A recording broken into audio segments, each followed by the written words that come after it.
Ginamit sa pagsuri ang isa sa dalawang advanced full-body scanners ng Bucor, na may kakayahang matukoy ang mga bagay na natutunaw o nakatago sa ilalim ng damit.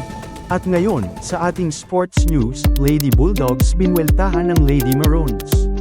Pinangunahan ni Nina Itang ang Up Lady Maroons sa isang matinding panalo laban sa NU Lady Bulldogs, sa scores na 26-24, 23-25, 17-25, 25-23, at 15-12 sa UAAP Season 87 Women's Volleyball Tournament, sa Philoil Eco Oil Center sa San Juan City kahapon.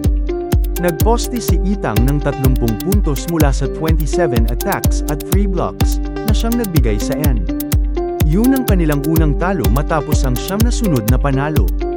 Samantala, dinaig ng FEU Lady Tamaros ang UE Lady Red Warriors sa mga scores na 25-20, 25-20 at 25-23, upang umangat sa 6-3 record at makuha ang solo second place.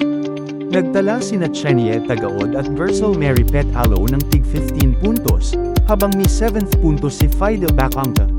Susunod na makakaharap ng FEU